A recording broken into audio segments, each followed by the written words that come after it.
السلام علیکم غاندھی صاحب۔ وعلیکم السلام۔ سر، فلسفے کی دنیا میں جیسا آپ جانتے ہیں ایک بہت قدیم بحث رہی ہے جس کو مائنڈ باڈی پرابلم کہا جاتا ہے۔ اس کے اندر بہت سارے نقطۂ نظر ہمارے سامنے آئے، مگر فلسفے میں ہمیں اس کا کوئی متعین طور پر جواب نہیں ملتا۔ اس میں ایک نقطۂ نظر جس کو آئیڈیلزم کہا جاتا ہے، اس کے مطابق اس کائنات کی حقیقت جو ہے وہ کانشسنس یا شعور ہے، اور مادہ جو ہے وہ اس کی دراصل اپنی کوئی حقیقت نہیں ہے، وہ اسی کانشسنس کا ایک پرسیپشن ہے۔ اس کے برعکس جو آج کل ایک بڑا جو مشہور نقطۂ نظر ہے وہ مٹیریلزم کا نقطۂ نظر ہے، جس کے مطابق مادہ ہی اس کائنات کی حقیقت ہے اور شعور جو ہے اس کا صرف ایک فنکشن ہے۔ اور ایک اور قدیم جو بنیادی نقطۂ نظر رہا ہے ایک زمانے میں، ڈیولزم کا نقطۂ نظر، کہ جس میں مادہ بھی اپنی حقیقت رکھتا ہے، شعور بھی اپنی حقیقت رکھتا ہے، اور یہ دونوں آپس میں کسی نہ کسی طریقے سے انٹریکٹ کرتے ہیں۔ میں یہ جاننا چاہتا ہوں کہ اس میں آپ کا کیا رجحان ہے، اور آیا یہ کہ ہمارا دین اس معاملے میں ہماری کوئی رہنمائی فرماتا ہے یا نہیں؟ پہلی بات یہ سمجھ لینی چاہیے کہ ہم جو رائے بھی قائم کرتے ہیں اس میں فیصلہ کن حیثیت اس چیز کی ہوتی ہے کہ ہمارے ذرائع علم کیا ہیں۔ جی، ہم انسان ہیں، اور انسان کی حیثیت سے کچھ ذرائع ہیں جن سے ہم علمی نتائج تک پہنچتے ہیں۔ ان میں سب سے پہلی چیز جو ہر روز ہمارے استعمال میں آتی ہے وہ ہمارے تجربات و مشاہدات ہیں۔ ہمارا عام علم اسی پر مبنی ہے، جی، اور تجربات و مشاہدات میں بنیادی حیثیت حواس کو حاصل ہے۔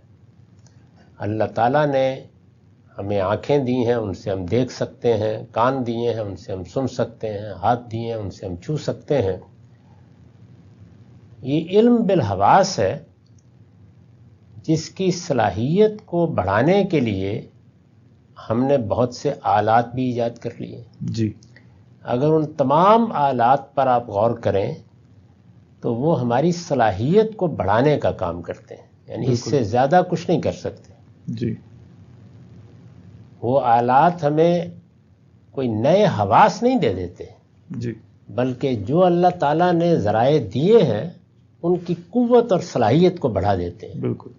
اس سے پہلے اگر میں 200 فٹ تک دیکھ سکتا تھا تو اب ہو سکتا ہے کہ میں روشنی کی رفتار سے کسی چیز کو پہنچ کر دیکھنے کے قابل ہو جاؤں۔ جی، تو یہ میرے حواس کی قوت بڑھ گئی ہے۔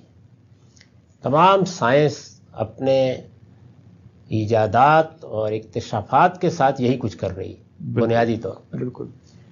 تو اس لیے جب میں اپنے ان حواس کے ذریعے سے کسی چیز کا مطالعہ کروں گا تو میرے سامنے مادہ ہی آئے گا، یعنی اور کوئی چیز میرے تجربے اور میرے مشاہدے میں نہیں آ سکتی۔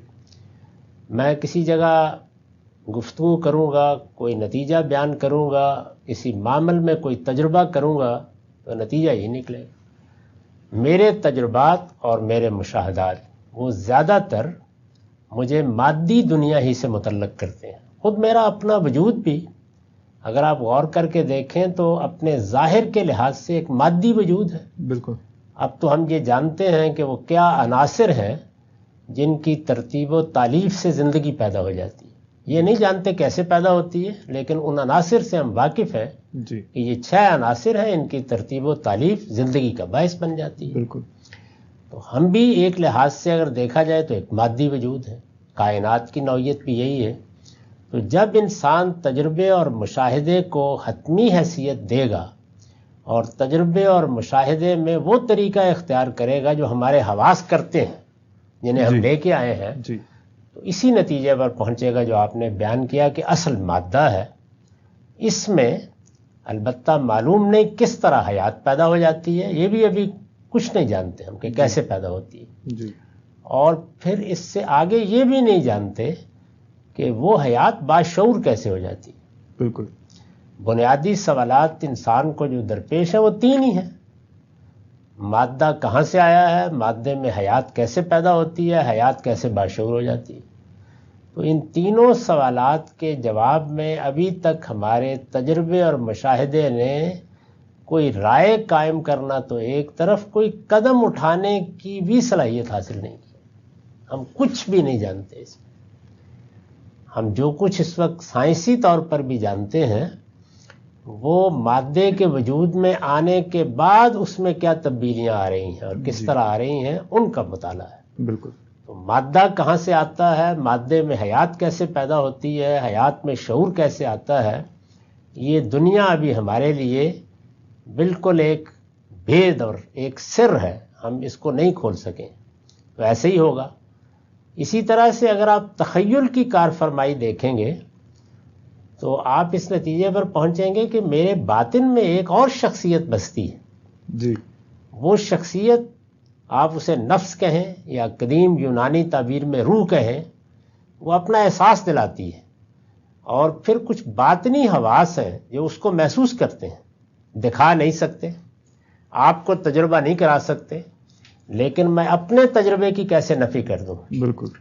تو کیونکہ میرے اندر وہ نفس کا احساس موجود ہے تو اس لیے اس سے وہ استدلال کرنا بھی ممکن ہو جاتا ہے کہ پھر شاید اصل وہی نفس ہے اور یہ مادے کا جو لباس ہے یہ کوئی فریب ہے یا دھوکہ ہے. تو جو آپ نے خلاصہ بیان کیا ہے، میں نے یہ عرض کیا ہے کہ اس کے وجود میں آنے کی وجہ کیا بنی. بالکل یہ وجہ ہے.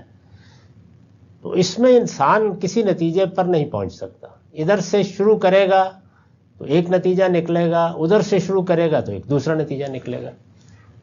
چنانچہ اس کے سوا کوئی چارہ نہیں کہ اللہ کی کتاب کی طرف رجوع کیا جائے. یہ ہو سکتا تھا کہ اللہ تعالیٰ بھی اس معاملے میں کوئی رہنمائی نہ کرتے، لیکن انہوں نے کی ہے اور ان سب سوالوں کا نہایت واضح جواب دے دیا ہے.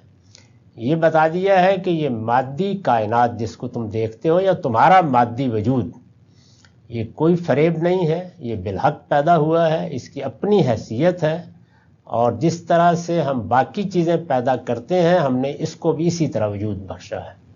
تو اس سوال کا جواب دے دیا ہے کہ یہ محض روح کا پیرہن نہیں ہے یا نفس کا پیرہن نہیں ہے، یہ اپنی مستقل حیثیت رکھتا ہے. بلکہ آگے بڑھ کر یہ بتا دیا ہے کہ یہ پیرہن پہلے تیار ہوتا ہے، نفس اور روح اس کے بعد آتے ہیں. یعنی یوں نہیں ہے کہ نفس اور روح ہے کہ جو یہ پیرہن ہمارے لیے یا ہماری آنکھوں کے لیے ایک فریب کے طور پر پہن کے دکھا دیتے ہیں. یوں نہیں ہے. ٹھیک ہے. ان کی الگ حقیقت ہے. اور پھر یہ بتایا ہے کہ جو تمہارے اندر نفس ہے یا جس کو آپ تمہاری روحانی شخصیت کہہ لیں، یہ مختلف تعبیریں ہیں. قرآن نے نفسی کا لفظ اختیار کیا ہے. یہ اس سے نہیں پیدا ہوتا، زندگی اس سے پیدا ہو جاتی ہے. زندگی ایک مادی چیز ہے، اصلاً وہ آ جاتی ہے، لیکن یہ شخصیت آسمان سے آتی ہے. اور پھر بتایا ہے کہ اس کو ہم جب یہ قالب تیار ہو جاتا ہے اس کے بعد وہاں سے بیچتے ہیں. اور اس کے بھیجنے کا طریقہ بھی بتایا ہے کہ وہ اس طرح نہیں آتی جس طرح یہ مادے میں چیزیں پیدا ہوتی ہیں. وہ نفخت فیہ من روحی، اللہ ایک پھونک کی طرح اس کو پھونک دیتے ہیں. وہ کیا ہوتی ہے وہ ہم نہیں جانتے، لیکن وہ بہرحال دوسری جگہ سے آتی ہے. تو اس لیے نتیجہ تو پھر ڈیولزم ہی نکلتا ہے. یعنی دونوں الگ الگ حقیقتیں ہیں، دونوں میں اتصال پیدا ہوتا ہے اور دونوں کا منبع بھی بالکل الگ الگ ہے. ٹھیک ہے. آپ کے سوال کا مختصر جواب یہ. ٹھیک ہے سر، بہت بہت شکریہ.